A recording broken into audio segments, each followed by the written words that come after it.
fé, os pais de Moisés o esconderam por 3 meses, tão logo ele nasceu, pois viram que a criança era linda e não tiveram medo de desobedecer ao decreto do rei. Pela fé, Moisés, já adulto, recusou ser chamado filho da filha do faraó, preferindo ser maltratado junto com o povo de Deus, a aproveitar os prazeres transitórios do pecado. Considerou melhor sofrer por causa do Cristo do que possuir os tesouros do Egito, pois tinha em vista sua grande recompensa. Pela fé, saiu do Egito sem medo da ira do rei e prosseguiu sem vacilar, como quem vê aquele que é invisível. Pela fé, ordenou que o povo de Israel celebrasse a Páscoa e aspergisse com sangue os batentes das portas, para que o anjo da morte não matasse os filhos mais velhos. Pela fé, o povo de Israel atravessou o Mar Vermelho, como se estivesse em terra seca. Quando os egípcios tentaram segui-los, morreram todos afogados. Pela fé, o povo marchou ao redor de Jericó durante 7 dias, e as muralhas caíram. Pela fé, a prostituta Raabe não foi morta com os habitantes de sua cidade, de que se recusaram a obedecer, pois ela acolheu em paz os espias. Senhor, essa é a tua palavra e nós te louvamos por ela. Ainda mais quando nós podemos nos identificar com esse texto e saber que há mais de 2000 anos atrás um povo foi perseguido como nós, um povo, quem sabe, duvidou como nós, um povo, quem sabe, veio à sua mente em parar a caminhada, mas a tua palavra está aqui para nos dar vida, para, Senhor amado, ser um propulsor, um combustível que nos leva além. Não nos leva além conforme o caminhar das nossas pernas, mas nos leva além na perspectiva da fé que nós temos em Cristo Jesus. Que o nosso coração nessa noite seja uma terra fértil para ouvir, obedecer a tua palavra, em nome de Jesus. Como eu falava antes, esse é um dos maiores desafios que nós temos. Quando nós falamos sobre fé, acreditar naquilo que os nossos olhos não enxergam é algo que é muito difícil. Existem coisas até que nós acreditamos por uma fé natural. A fé natural é aquela que está ligada a probabilidades que de uma forma natural nós podemos conquistar. Um exemplo, se você ganha um determinado valor e você sabe que você tirando determinado valor para a compra, sei lá, de um carro no final do ano, e você tem o valor do carro, e você juntando valores durante todo o ano, de acordo com o seu planejamento, de uma forma natural, você vai conseguir comprar aquilo que você quer no final do ano. Isso é uma fé natural. Isso é uma fé dentro das probabilidades naturais. É uma fé lógica, é uma fé racional. E todos nós temos isso. Mas quando nós estamos falando de uma fé que vai contra a nossa racionalidade, que vai contra as nossas probabilidades, é algo muito difícil de crer.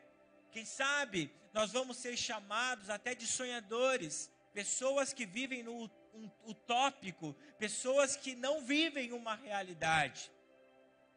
E muitas vezes nós nos desviamos do propósito justamente porque nós estamos falando de coisas sobrenaturais, aí nós encontramos um dos desafios da fé cristã.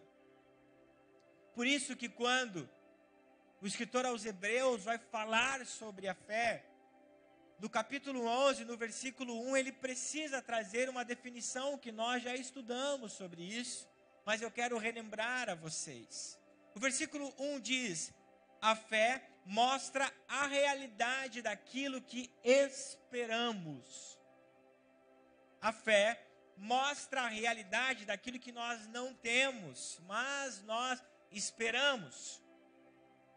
ela nos dá convicção de coisas que nós não vemos. Primeiro, nós precisamos compreender que a esperança, ela é necessária em nossa vida. Veja que Paulo, ele fala sobre os fundamentos da fé, da vida cristã. 1 Coríntios 13:13. Ele diz fé, esperança e amor. Por que esperança? A esperança está relacionada às coisas que estão por vir, até a nossa salvação futura. Não que não sejamos salvos hoje, estamos salvos, somos salvos, mas quando nós vamos nos encontrar com Jesus. Isso é uma esperança que nós temos na vida eterna, embora ainda não tenhamos nessa terra, mas nós esperamos porque cremos em Jesus. A esperança na vida do crente é algo primordial que precisa andar junto com a nossa fé. Se nós não temos esperança, se nós não temos expectativas, nós não temos fé. A esperança está ligada aos sonhos. A esperança está ligada a planejamentos. Está ligado a promessas, por mais escatológica que seja, mas está ligado. Sem esperança não podemos sequer crer naquilo que os nossos olhos não enxergam. Por isso que a esperança é algo fundamental em nossa vida e precisa andar lado a lado com a fé. Entretanto, logo que esperamos, é gerado em nosso coração uma convicção, uma certeza que o Senhor fará, mesmo que os nossos olhos não enxergam, mas nós temos a certeza que o Senhor fará.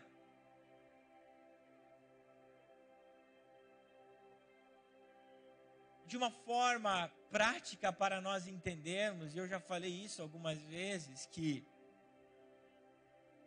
fé é quando nós temos a Escritura em nossas mãos, de um terreno que ainda nós não colocamos os nossos pés e não podemos fazer nada em cima dele ainda. Mas nós já temos a Escritura pública dizendo que aquilo é nosso. Então ninguém pode nos tirar. As promessas do Senhor sobre a nossa vida são assim, e principalmente a que nós queremos, que é a salvação. Então os versículos 23 ao 31, primeiro a partir de Moisés, mostra sobre uma fé no invisível. Fé naquilo que os olhos não enxergam. Fé embasada em uma promessa de salvação, em uma promessa de terra prometida. Fé embasada que as muralhas que estão na nossa frente, o mar vai se abrir.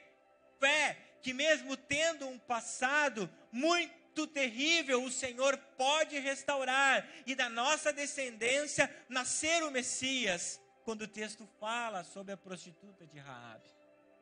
Então nós precisamos compreender que um dos maiores desafios é nós conseguirmos crer naquilo que é invisível, os nossos olhos ainda não enxergam. Entretanto, esse trecho da carta nos fortalecerá a ver aquele com letra maiúscula, que é invisível, que é o autor e consumador da nossa fé. Então, o escritor aos Hebreus, ele aborda em primeiro plano a vida de um homem muito honrado na nação de Israel até os dias de hoje. Aonde você vai ver ele citado no ministério de Jesus, no ministério dos apóstolos, que é Moisés. Moisés, ele é uma figura emblemática no Antigo Testamento. Moisés foi aquele que recebeu a lei de Deus. Moisés, ele é um legislador que o Senhor estabeleceu para direcionar o povo e colocar a lei. Então Moisés, ele tem uma grande importância no Antigo Testamento. Então o escritor aos Hebreus, como ele fala para Hebreus na carta, É muito fácil de assimilar analogicamente o que ele está querendo dizer, para incentivar esses irmãos que estão querendo sucumbir na fé. O versículo 23, deixa em tela para mim, começa a falar sobre Moisés, mas a partir dos pais dele. Hernandes Dias Lopes, ele vai citar em seu comentário Raymond de Brau, que faz 5 divisões desse recorte do texto. Dessas 5 divisões, eu quero falar sobre 3 com vocês nessa noite. A primeira, que está relacionada ao versículo 23, fala sobre a fé que vence o medo. O medo, ele é, na maioria das vezes, um grande inimigo que nós temos. O medo, ele só é nosso aliado quando ele está relacionado à proteção. Eu não coloco a minha mão em uma rede de alta tensão porque eu tenho medo, porque eu sei que aquilo vai me matar. Então, isso é o medo protetivo. Então, todos nós, o Senhor colocou isso na nossa vida. Mas quando o medo ele é usado para paralisar o nosso crer, a nossa fé, a nossa salvação, nós olhamos para ele como inimigo. Então, por que os pais de Moisés tiveram fé?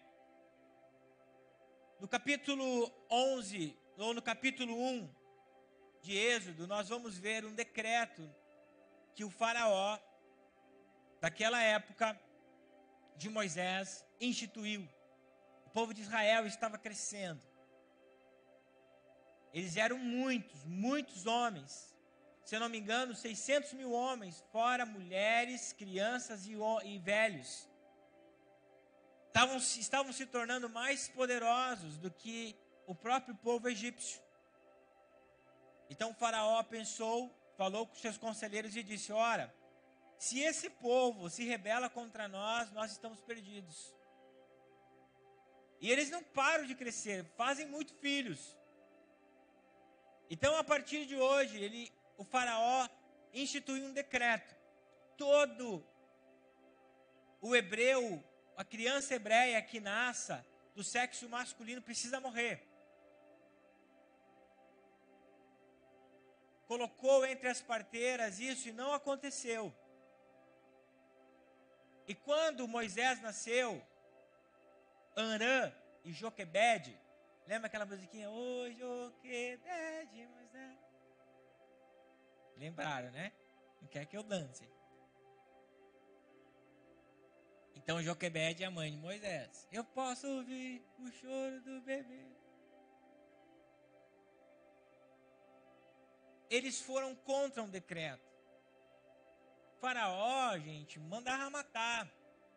Se você não obedecesse, destruiria a sua vida. Então eles tiveram fé, foram contra o decreto e protegeram Moisés, não permitiram que os soldados matassem. Gente, mas na narrativa bíblica, o versículo 23, deixa em tela para mim, é muito interessante, porque o escritor aos Hebreus, ele vai falar algo muito até curioso. Ele diz que eles viram que a criança era linda e não tiveram medo de obedecer. Quer dizer, se ela era feia, eles iam deixar o bichinho morrer? Não. É de uma forma que nós precisamos compreender que eles estavam dizendo o seguinte: nós enxergamos, há um propósito de Deus para essa criança. Há algo para acontecer a partir do nosso filho. Algumas tradições judaicas falam que o pai teve um sonho, mas eles viram que em Moisés havia algo que eles precisavam proteger. Então eles foram contra o medo. Esconderam o bebê. Depois, para que ele não morresse, colocaram no rio. E a filha de Faraó viu aquele bebê. E depois Moisés, depois que foi criado por sua mãe, desmamou foi colocado novamente no palácio. Nós precisamos compreender, e aqui eu quero fazer duas ligações nisso. Moisés foi criado em um ambiente de fé. Veja, pais e mães, o quanto é importante você criar um filho seu em ambientes que não são tóxicos, mas ambientes saudáveis e bíblicos. Como é importante você criar o seu filho dentro de um ambiente de fé, dentro de um ambiente de igreja, onde dentro da sua casa, aonde você vive por fé, aonde você desafia as coisas naturais por coisas sobrenaturais com fé. Existem coisas na nossa vida que tentam nos paralisar. Nós olhamos para a narrativa dos evangelhos, quando descrevem, quando Pedro andou sobre o mar, e o texto diz que Pedro deu alguns passos, e quando estava próximo do Senhor, ele teve medo. O medo nos paralisa, o medo impede a nossa fé, o medo impediu que Pedro visse Jesus a mais ou menos 1 metro de distância, que estava na sua frente. Existe um adversário que tenta nos paralisar, que tenta paralisar a nossa fé no Senhor, que é o medo.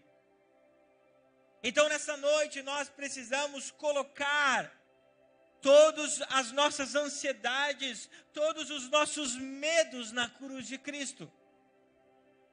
Porque é pela fé que nós vivemos, é pela fé que nós andamos, não é pelos olhos que enxergam, mas pelos olhos da fé que conseguem ver o futuro.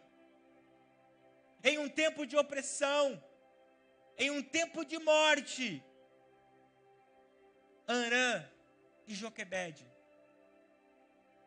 tiveram fé e venceram os medos da vida. Os medos que você tem no seu coração não podem e não vão paralisar a fé que o próprio Deus implantou no seu coração através do seu Espírito. É isso que nós precisamos compreender. Em segundo, no versículo 24 até o 26, fala sobre algo muito interessante. Fala sobre a fé que determina as nossas decisões. Existe algo que eu tenho há muitos anos no meu coração, que eu aprendi há muito tempo atrás, ainda na minha juventude. Que decisão define futuro. Muitas pessoas estão com o seu futuro comprometido, porque não têm tido determinação para acreditar no impossível. Não são intrépidas na hora de decidir. Não são pessoas firmes na hora que precisam se posicionar. O versículo 24 e 26, coloca para mim em tela, diz o seguinte: pela fé Moisés, já adulto, recusou ser chamado filho da filha de Faraó. 25. Preferindo ser maltratado junto com o povo de Deus, aproveitar os prazeres transitórios do pecado. Considerou melhor sofrer por causa do Cristo do que possuir os tesouros do Egito, pois tinha em vista sua grande recompensa.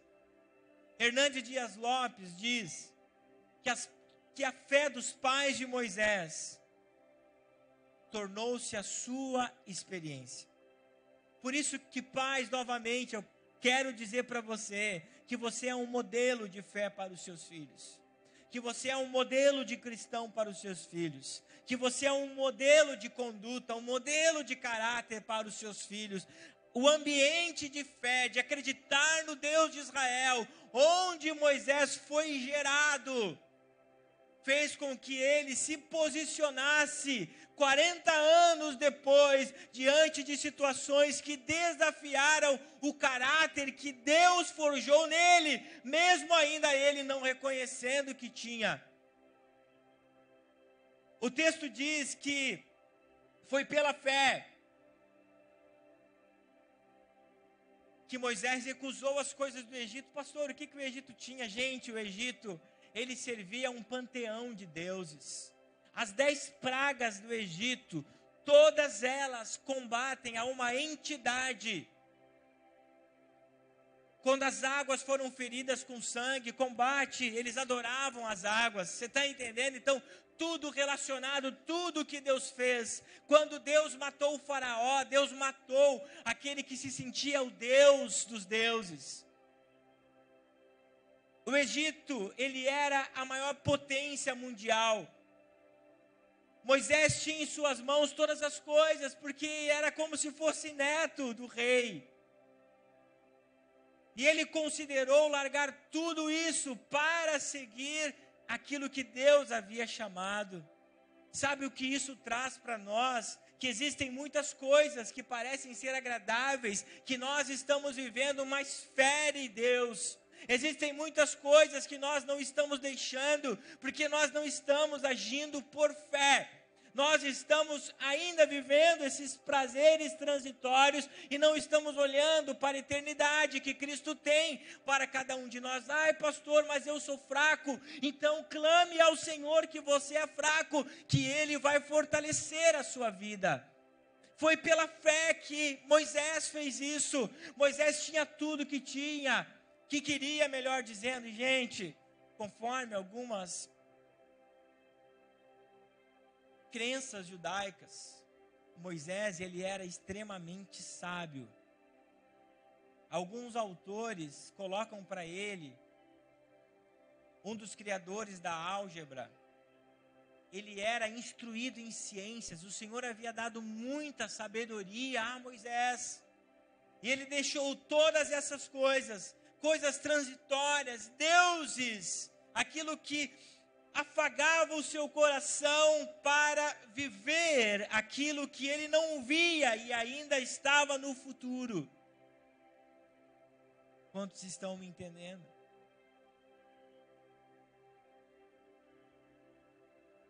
Foi pela fé que ele deixou coisas pecaminosas do seu coração para viver o futuro que o Senhor tinha para a vida dele. Se nós não estamos conseguindo vencer o pecado, nessa noite nós precisamos clamar por fé em Cristo Jesus. Existem coisas na nossa vida que nós não venceremos por nós mesmos. É por fé. E em terceiro lugar, o texto fala, no versículo 27, a fé que direciona uma visão. E aqui eu faço um comentário meu, eu acredito que o homem é direcionado por visões.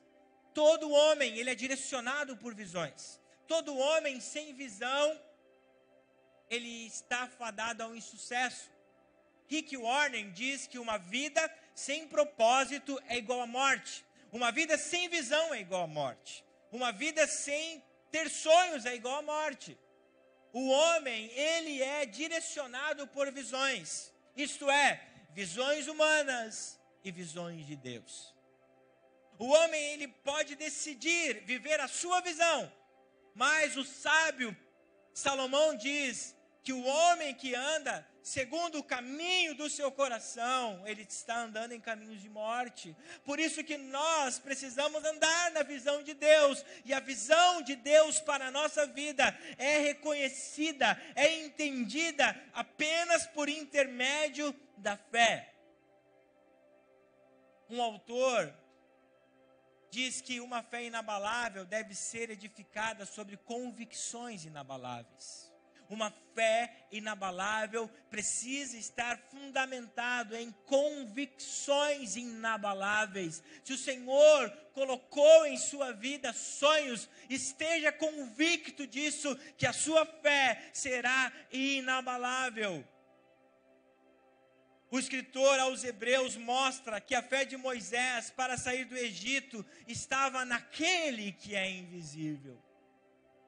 Sabe, igreja, nós queremos apoiar muitas vezes, e é muito interessante isto. Um outro livro que eu estou lendo e estudando, o autor diz o seguinte: sabe qual é o nosso problema? é que nós colocamos fé na nossa fé. Nós colocamos fé na fé que nós temos. Sendo que a nossa fé, ela precisa ser direcionada ao autor da fé. Você diz, eu tenho fé. Eu sou um cara de fé. Como eu acredito na minha fé. Meu irmão, a sua fé não está em convicções sobrenaturais. A sua fé está em sua convicção. E quando vier o dia mau, pode se preparar para a queda. O texto diz que Moisés, versículo 27, na última frase, Moisés creu naquele que é invisível. Hebreus capítulo 12, versículo 2 diz o seguinte: olhemos fixo ao autor e consumador da nossa fé. Ele que é o invisível sobre a nossa vida, Ele é o Deus. Nós só conseguimos enxergar as coisas sobrenaturais com os óculos de Cristo em nossa vida.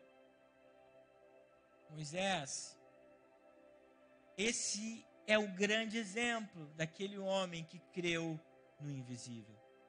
O versículo 29 e 30 vai mostrar sobre uma fé na palavra de Deus.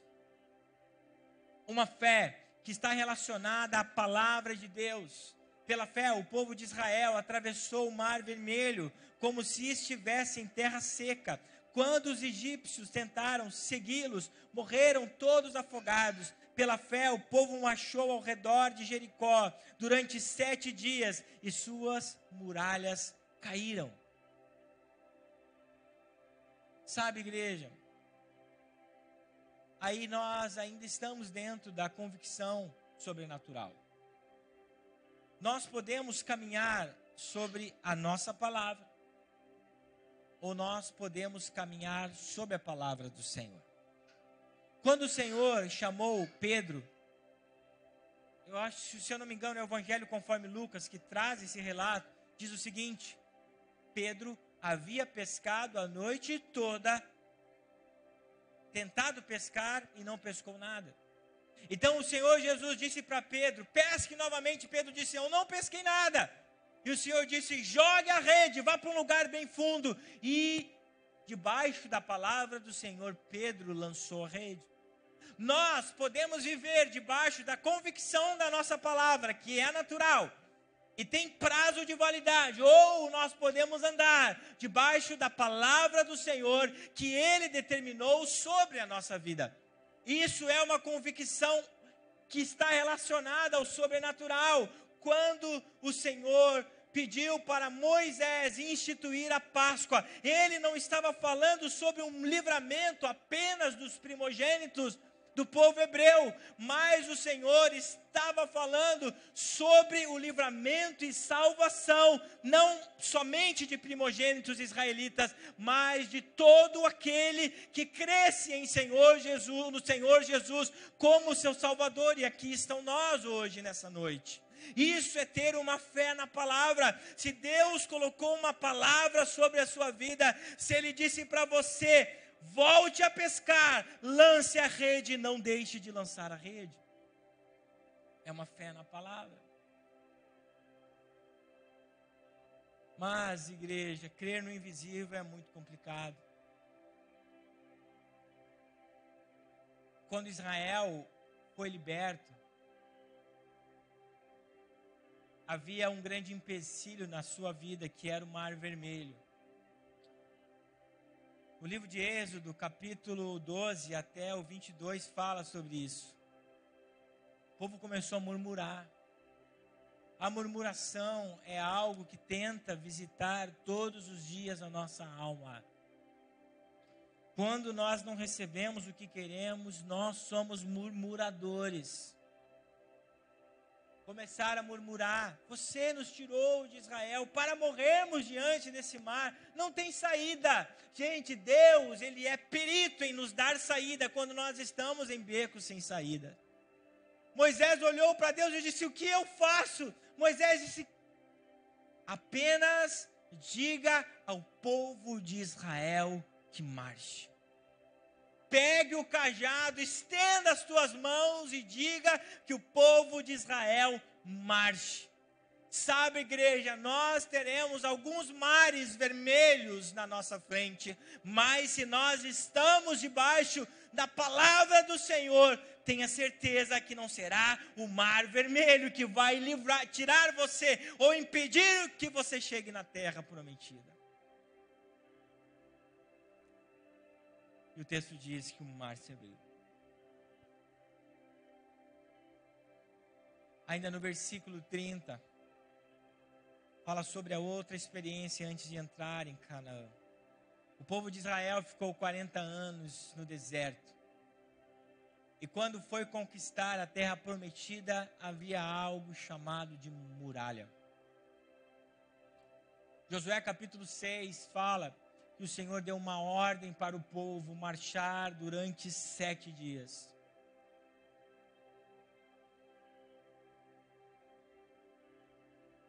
Do 7º dia dar 7 voltas.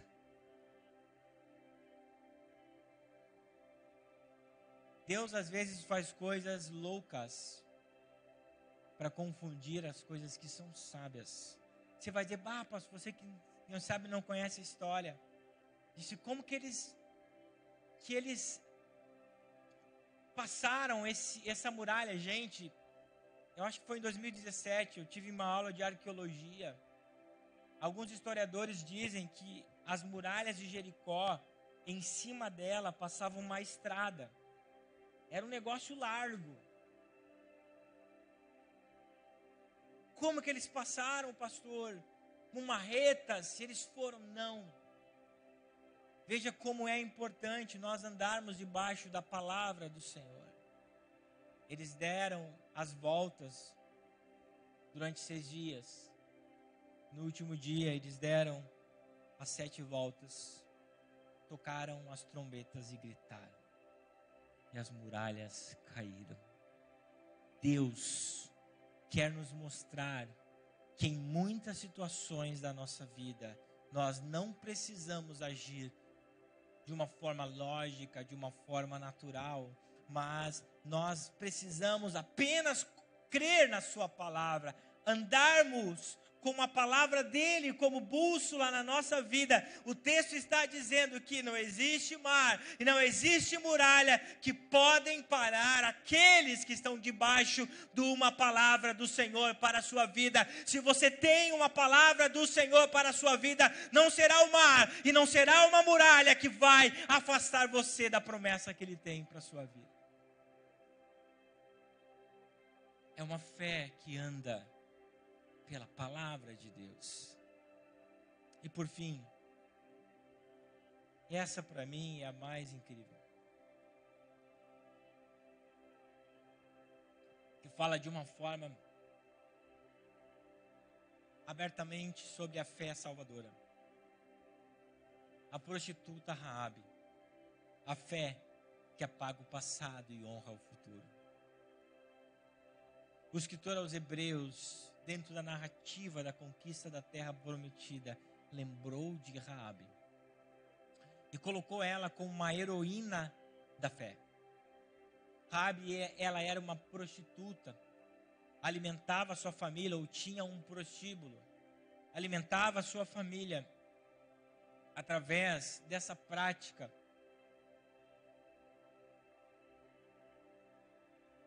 E ela foi a única que entendeu o propósito de salvação para a sua vida.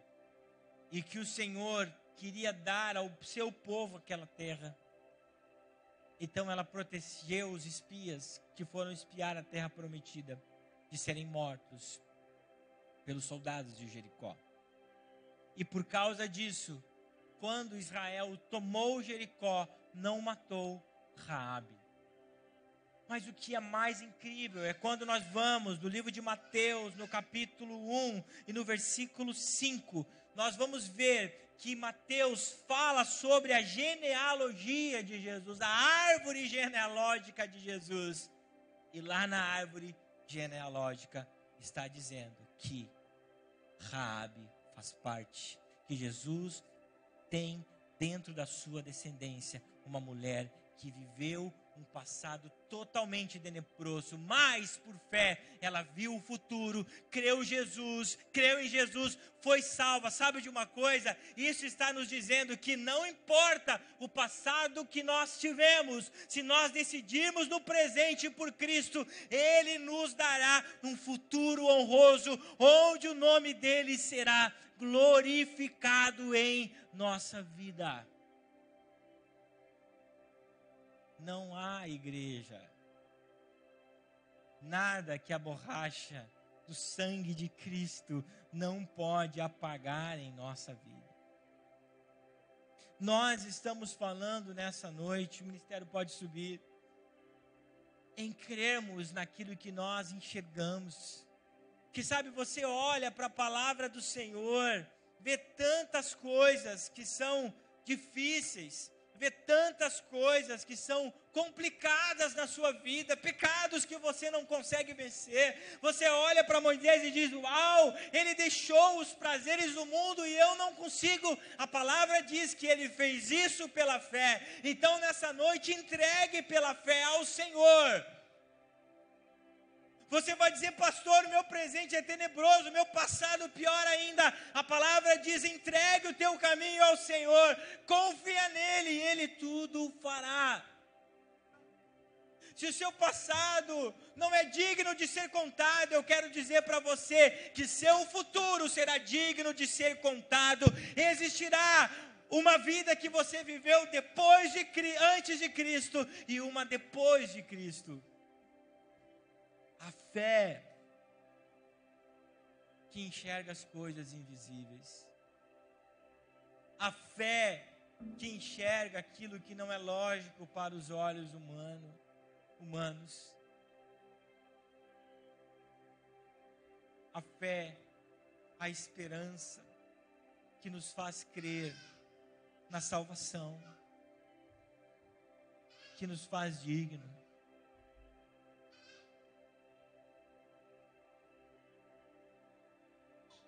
O que tem tentado paralisar com que você não crê? Meu irmão, Jó, ou no livro de Jó diz o seguinte: há esperança para a árvore cortada, ao cheiro das águas ela brotará. Quem sabe você é uma árvore cortada, com a raiz envelhecida. Nessa noite o Senhor faz com que as águas do seu rio passem nesse lugar, e você precisa voltar a frutificar pela fé. É tão poderosa as águas do Senhor, que o texto diz que apenas ao cheiro, apenas com a brisa, nem com a água em si, apenas com o cheiro das águas, ela voltará a brotar. A fé que crê naquele que é invisível. É a fé que nós olhamos a partir de Cristo. A esperança para você. A esperança para a sua vida. Eu quero te convidar nessa noite para se colocar de pé. Enquanto nós vamos adorar ao Senhor agora, você precisa ver se você tem a fé que crê no invisível. Se não tem, você precisa clamar dizendo: Deus, tem misericórdia de mim. Eu preciso de ti. Feche os teus olhos.